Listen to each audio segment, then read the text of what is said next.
Everyone, मेरा नाम है हरीश जायसवाल और स्वागत है आप सभी लोगों का हमारे इस चैनल पे। मेरे बहुत सी यूज़र्स की रिक्वायरमेंट थी कि सर आप बताते हैं कि टूल अपनी बजट के अनुसार लीजिए, अपनी ज़रूरत के अनुसार लीजिए, मगर आप जो है नए नए वैरायटी के टूल अपने चैनल पे ला नहीं रहे। तो फ्रेंड्स, अब मैं आप सभी लोगों के लिए लेकर के आया हूँ थिंक टूल मास्टर। ये जो डिवाइस है अपने प्राइस सेगमेंट में काफ़ी अच्छी चीज़ें ऑफर करता है, जो कि हमारे यूज़र्स के लिए काफ़ी यूज़फुल होती है। और साथ ही साथ में इसके अंदर जो फीचर्स है एंड मॉड्यूलर सपोर्ट है वो भी इस प्राइस सेगमेंट में इसे अपने आप में किंग बनाता है। बेसिकली अगर डायग्नोसिस की बात की जाए, ऑनलाइन प्रोग्रामिंग की बात की जाए, ऑनलाइन कोडिंग की बात की जाए, तो इस कंपनी का क्लेम है कि ये जो है अपने सेगमेंट में काफ़ी अच्छे फीचर्स प्रोवाइड करते हैं। साथ ही साथ में अगर हार्डवेयर की बात की जाए तो बेसिकली हार्डवेयर में 4 GB की RAM, 128 GB storage and I don't know battery इसकी कितनी है, मगर 2-3 दिन चल जाती है। एंड इसमें आपको मिलेगा USB सपोर्ट के आप देख सकते हैं ये USB सपोर्टेड टूल है। साथ ही साथ में इसमें आपको मॉड्यूलर सपोर्ट भी मिलेगा, जिसमें आप videoscope, printer, oscilloscope, battery tester and बहुत सी एसेसरीज पीछे अटैच करके इसे अपग्रेड कर सकते हैं। एंड ये जो टूल है ये कार स्कैनिंग ऑफर करता है, मगर आप चाहें तो कुछ पर्टिकुलर अमाउंट दे करके इसे 24 वोल्ट्स के लिए भी अपग्रेड कर सकते हैं, जिसमें ये ट्रक को भी सपोर्ट करेगा। बेसिकली मास्टर में आप लोगों को डोंगल उसका अलग से परचेस करना पड़ेगा एंड अपडेट का पैसा देना पड़ेगा, तो आपका ये 24 वोल्ट में भी काम कर जाएगा। साथ ही साथ में इसमें इंटेलिजेंट डायग्नोसिस का फंक्शन मिलता है, जिसके थ्रू जो है आप विल नंबर को डायरेक्टली स्कैन करके गाड़ी को एक्सेस कर सकते हैं। बहुत सारी कार स्कैनर कंपनियां भी प्रोवाइड करती है ये फीचर। ऐसा नहीं है कि सिर्फ यही कंपनी प्रोवाइड करती है, मगर इसमें कुछ चीज़ें ऐसी हैं जो कि सिर्फ अभी यही दे पा रहा है मार्केट में और कोई दूसरा टूल नहीं दे पा रहा है। जिसमें से मुझे सबसे अच्छा इसका लगता है, वेट फॉर अ सेकेंड, या इसमें जो है मॉड्यूल सपोर्ट दिया हुआ है। मैं ब्राइटनेस बढ़ा देता हूँ दोस्तों,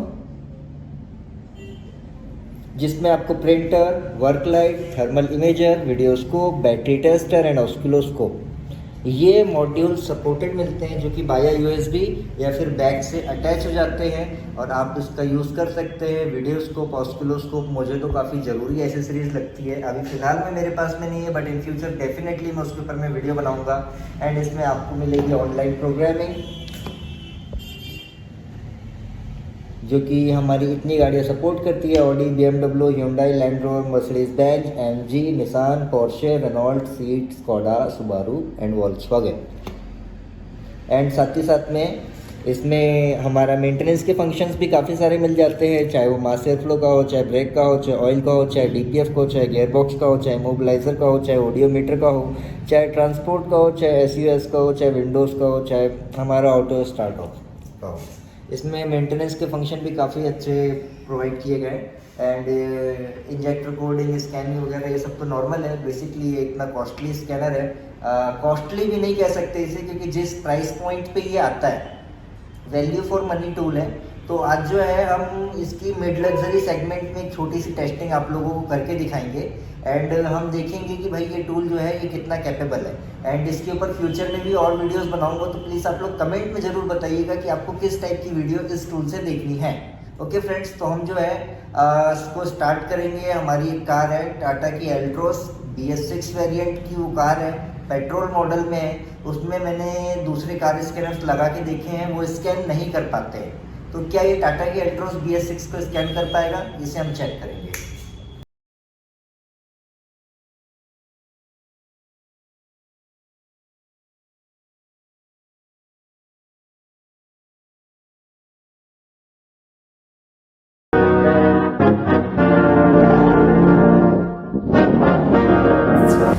तो फ्रेंड्स, हमारी ये टाटा की अल्ट्रोस BS6 XT मॉडल है पेट्रोल वेरिएंट में।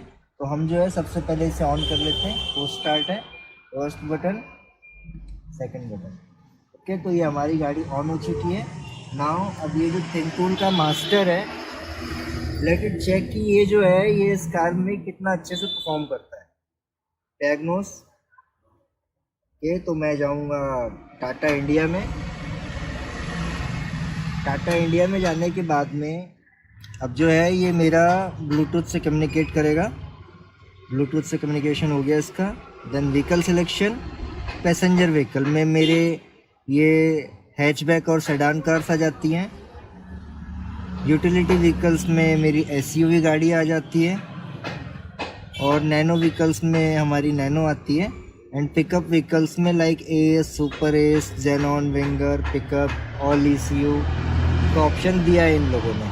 तो अभी हम लोग जाते हैं अपनी पैसेंजर व्हीकल्स में, एल्ट्रॉज में ये पेट्रोल में BS6 वेरिएंट है। तो BS6 का ये XT मॉडल है। तो इसमें जो है हम चेक करेंगे सबसे पहले तो इसकी हेल्थ रिपोर्ट, डेट की ये क्या निकाल करके देता है हमें, कि engine management system, anti lock braking system दोनों इसने डिटेक्ट कर लिया एंड इसमें कोई फॉल्ट नहीं है बिकॉज गाड़ी अभी नई है। मैं जस्ट स्कैन करके देख रहा हूँ कि BS6 व्हीकल्स में ये कितना अच्छे तरीके से परफॉर्म कर रहा है। एयर बैग भी इसने डिटेक्ट कर लिया है, बॉडी कंट्रोल मॉड्यूल भी, एंड हमारा इलेक्ट्रॉनिक पावर स्टीयरिंग और हेड यूनिट कंट्रोल सिस्टम को भी कर लिया है, and electronic steering column lock को भी इसने डिटेक्ट कर लिया है। So there's no problem. अब मैं 1 बाय 1 एंटर करके देखता हूँ कि इसमें क्या क्या फंक्शन देता है। तो इसमें हमें read fault code, clear fault code, data stream का ऑप्शन दिया है एंड मॉड्यूल इन्फॉर्मेशन का। वहीं पे बात करूँ मैं ABS में, तो ABS में देखते हैं क्या फंक्शंस हमें मिलते हैं। तो यहाँ पे हमें ABS के साथ में स्पेशल फंक्शन देखने के लिए मिलता है और साथ ही साथ में एक्चुएशन टेस्ट भी देखने के लिए मिलता है, क्योंकि हाल ही में ये गाड़ी लॉन्च हुई है। तो मल्टी ब्रांड कार स्कैनर्स के लिए सभी मॉड्यूल्स में स्पेशल फंक्शन देना इतनी जल्दी पॉसिबल नहीं होता है, बट फिर भी यहाँ पे अच्छी कोशिश की गई है। रीड फॉल्ट कोड में मैं अगर चेक करूँगा तो देयर्स नो फॉल्ट कोड, जैसा कि मुझे स्टार्टिंग में दिखा दिया था। एंड हमारा डेटा स्ट्रीम में देखेंगे तो यहाँ पे हमारा main data, front wheel left and right, rear wheel left and right, pump motor का स्टेटस, एंड ABS यानी कि एंटी लॉक ब्रेकिंग सिस्टम, और EBD यानी कि इलेक्ट्रॉनिक ब्रेक डिस्ट्रीब्यूशन का जो है वार्निंग लैंप का status, status of all routines. तो ये सारा मेरे को दिया हुआ है। अब लाइक मैं मेन डाटा में जाता हूँ तो यहाँ पे मुझे active software component, break press switch का स्टेटस, ब्रेक प्रेस स्विच का स्टेटस, या फिर सेंसर्स का डेटा हो गया आउटलेट का, या फिर वेरिएंट कॉन्फ़िगरेशन हो गया, या फिर व्हीकल स्पीड हो गया। एवरीथिंग मुझे यहाँ पे लाइव डेटा में ये प्रोवाइड करते हैं। या ओके, अभी पास है, वॉल ऑफ है क्योंकि गाड़ी स्टार्ट नहीं है, जस्ट हम इसे चेक कर रहे हैं। नाउ हम दूसरे मॉड्यूल्स को भी चेक कर लेते हैं। ये प्रीटी डिसेंट स्पीड है, वेट करने लायक है, कोई प्रॉब्लम नहीं है इतने में। जस्ट बिकॉज BS6 अभी कर रहा है, हाल ही में नए फंक्शंस इसमें इंक्लूडेड किए गए। तो बॉडी कंट्रोल मॉड्यूल के स्पेशल फंक्शंस देख लेते हैं। तो यहाँ पे रूटीन टेस्ट अभी है, मगर सबसे अच्छी बात ये है कि फ़िलहाल जो है मैं इसको डायग्नोज कर सकता हूँ।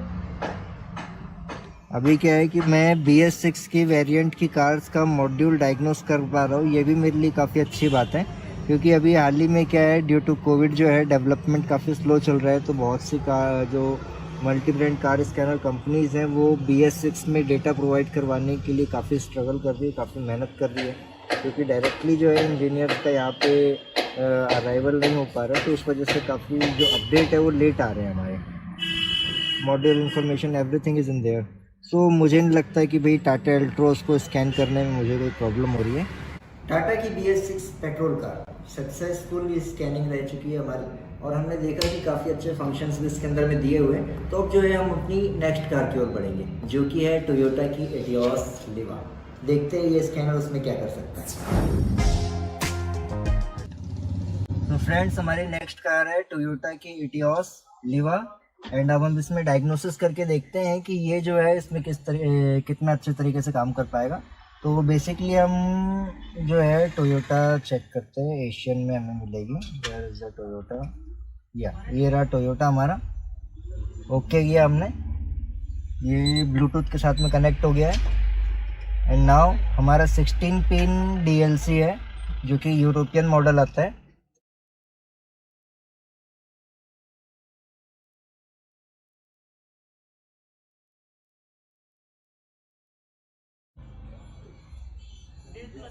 कमाल है यार, गाड़ी उठा ली इसने। ये है टोयोटा एटियोस, इसमें जो है 1 NDTV डीजल इंजन है एंड ये 2013 का मॉडल है और 4 सिलेंडर की ये कार है। ओके, सो अब जो है हम इसे देखेंगे कि if communication abnormally occurs during the test, please ensure whether the vehicle is equipped with the other parts. If other parts are installed, you can try to remove the parts and to perform the test. Okay, thank you. ये कुछ instructions हमें दे रहा था।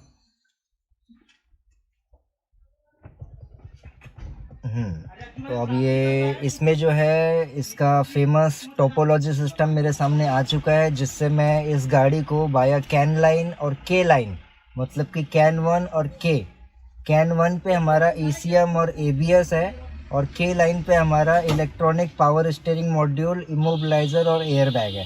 तो हम इसकी जो है स्मार्ट स्कैनिंग स्टार्ट करते हैं एंड देखते हैं कि इसके अंदर में कोई ट्रबल कोड्स है क्या।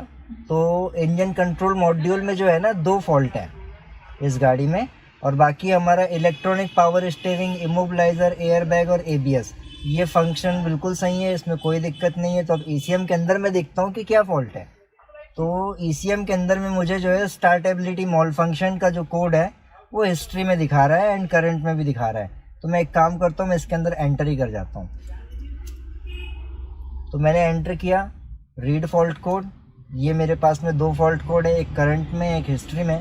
तो स्टार्टेबिलिटी मॉल फंक्शन मीन्स जो है हमारे स्टार्टिंग से रिलेटेड जो सेंसर होते हैं like crank sensor, camshaft position sensor, mass air flow sensor, rail pressure sensor, DRV यानी कि डीजल प्रेशर रेगुलेटर, इन सबको हमको लाइव डेटा में लेकर के डायग्नोस करना पड़ता है कि कौन सी चीज़ जो है वो वीक हो रही है, जिससे हमारे स्टार्टिंग में ट्रबल हो सकता है। उसके अलावा मैकेनिकल कंडीशंस भी हो सकती है, लाइक हमारा फ्यूल फिल्टर हो गया या फिर ऑयल फिल्टर हो गया या फिर लो फ्यूल प्रेशर हो गया, एवरीथिंग। ये मैकेनिकल कंडीशंस भी इसके लिए रिस्पॉन्सिबल रहती है।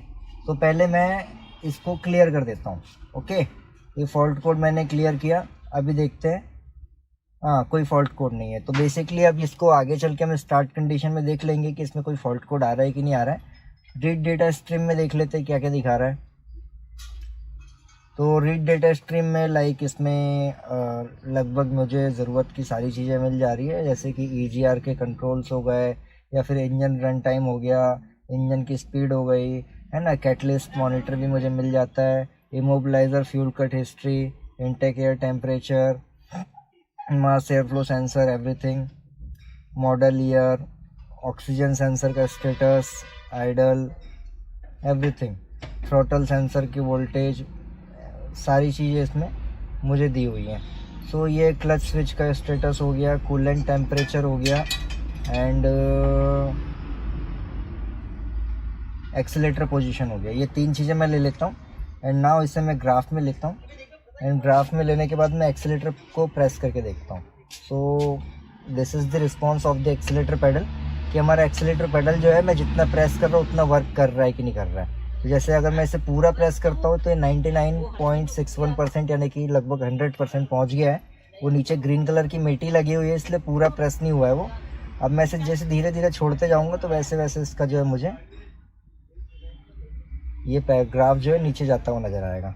अगर मैं इसके क्लच पे प्रेस करता हूँ, ये क्लच इसका ऑन हो गया, ये क्लच को छोड़ा, ये क्लच ऑफ हो गया एंड जो कूलेंट टेम्परेचर है वो फ़ारेनहाइट में दिखा रहा है। डेट मीन्स डिग्री में अगर इसे हम कन्वर्ट करेंगे तो कैलकुलेशन करना पड़ेगा। वेल अभी इतना टाइम तो है नहीं हमारे पास में। बाकी ये हो गया हमारा इसका लाइव डेटा। अब जो है एक्चुएशन टेस्ट देख लेते हैं, एक्चुएशन टेस्ट में क्या कर पाएगा, क्योंकि बाकी सारी चीज़ें तो बहुत अच्छे तरीके से कर रहा है, मुझे जितनी रिक्वायरमेंट है उतना तो काम हो रहा है। तो इसमें एक्चुएशन टेस्ट में जैसे कि कूलिंग फ़ैन हो गया, फ्यूल लीक टेस्ट हो गया, डीजल का थ्रोटल एंगल का टारगेट हो गया, इग्निशन की टाइमिंग हो गई, है ना, या फिर सिलेंडर का कंप्रेशन चेक करना हो गया। ये सारे एक्चुएशन टेस्ट दिए जो कि मेरे को काफ़ी ज़्यादा हेल्पफुल रहेंगे। अब ज़रा इसे देख लेते हैं। ओके, नो मॉनिटरिंग डाटा मुझे नहीं चाहिए। मैं रेडिएटर फ़ैन की आवाज़ आना चालू हो गई, मैंने रेडिएटर फ़ैन को ऑन करके चेक किया है, आप सुन सकते हो उसकी आवाज़ को, एंड ये मैंने ऑफ़ कर दिया तो ये मेरा रेडिएटर फ़ैन ऑफ हो गया। तो this is the benefits of this kinds of tools कि प्रोफेशनल टूल्स से जो है आप एक्चुएशन टेस्ट में चीज़ों को चला करके देख सकते हैं कि वो काम कर रही है कि नहीं कर रही है। एंड स्पेशल फंक्शंस में देख लेते हैं स्पेशल फंक्शंस में क्या क्या दिया है। तो जैसे कि मैं सेंसर्स को चेक करता हूँ तो उसके लिए मुझे यहाँ पे ऑप्शंस दिए गए हैं। साथ ही साथ में कस्टमाइजेशन का ऑप्शन दिया गया है। अगर BS6 की गाड़ी है तो DPF की जो फंक्शंस है उसको भी मैं कम ज़्यादा कर सकता हूँ। उसके अलावा इंजेक्टर के जो कोड होते हैं, कैलिब्रेशन कोड होते हैं, वो भी यहाँ पे मुझे दिए हुए हैं। तो खैर इसे मैं अभी प्रेस नहीं करूँगा, जस्ट बिकॉज गाड़ी अभी क्या है हमारे पास सर्विसिंग होने के लिए आई है। एंड व्हीकल का माइलेज भी राइड कर सकता हूँ, इसका मतलब किलोमीटर जो इसकी रीडिंग दिखा रही है उसको कम ज़्यादा भी कर सकता हूँ, मगर इससे भी फिलहाल में मुझे टेस्ट नहीं करना है। तो ये था टोयोटा एटियोस। तो अब हम बढ़ेंगे अपनी नेक्स्ट कार के ऊपर में। ओके फ्रेंड्स, तो यहाँ पे जो है सारा क्लियर हो चुका है। तो एक बार मैं क्या करता हूँ, गाड़ी को फिर से स्कैन करके देख लेता हूँ कि कोई फॉल्ट बचा है कि नहीं बचा है। ओके, कोई फॉल्ट नहीं है। इग्निशन को ऑफ किया, ऑन किया और एक बार फिर से स्कैन किया। कोई फॉल्ट कोड नहीं बचा है। देन ऑयल सर्विसिंग पर हम लोग चेक कर लेंगे कि इसमें कोई फॉल्ट है या नहीं। तो फ्रेंड्स, हमने जो है इसकी 2 कार में टेस्टिंग कर चुके हैं, रिजल्ट काफ़ी अच्छे आए हैं। एंड उसके अलावा भी मैं इसमें काफ़ी सारे फंक्शंस को एक्सप्लोर कर रहा था। तो मुझे एक खास बात ये लगी कि इमोबिलाइजेशन में भी अच्छी खासी गाड़ियों की कवरेज प्रोवाइड करता है। जैसे कि अगर मैं इमोबिलाइजेशन में ओके करूँ एंड ओके करके आप लोगों को दिखाऊँ तो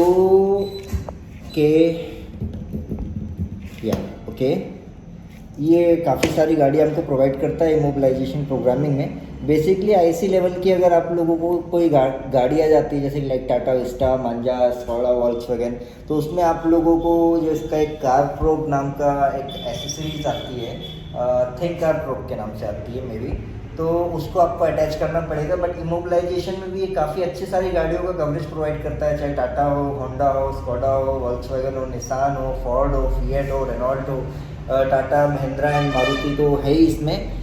मगर इसका इन फ्यूचर हम जरूर वीडियो बनाएंगे दोस्तों और चेक करेंगे कि इसका इमोबिलाइजेशन कितने अच्छे तरीके से काम करता है। फिलहाल में तो आप देख लीजिए।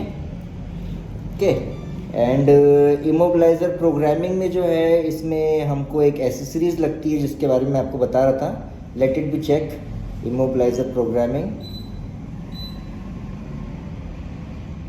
तो ये इस टाइप की आपकी एसेसरीज आएगी। ये एसेसरीज हमको कनेक्ट करनी पड़ेगी जब आप IC लेवल पे किसी कार को प्रोग्राम कर रहे हो तो। एंड इस एसेसरीज की खास बात ये है कि साथ ही साथ में हमारे कुछ ECM और IC एंड MCU वगैरह भी रीड कर सकती है, एंड चाबी एंड रिमोट की फ्रिक्वेंसी वगैरह भी चेक कर सकती है एसेसरीज।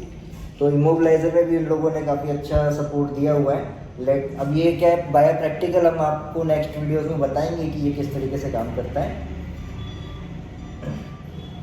तो चाहे मेंटेनेंस के फंक्शन हो, चाहे रिपेयर इन्फॉर्मेशन हो, चाहे हमारा डायग्नोसिस का कवरेज हो, डायग्नोसिस में भी हमारी काफ़ी सारी गाड़ियाँ ये सपोर्टेड करता है। एशिया में जो है हमारी टाटा, महिंद्रा एंड मारुति भी दी हुई है। जैसे कि अगर मैं टाटा में आप लोगों को दिखाऊँ, सपोज़ कीजिए टाटा में अगर मैं आपको दिखा रहा हूँ तो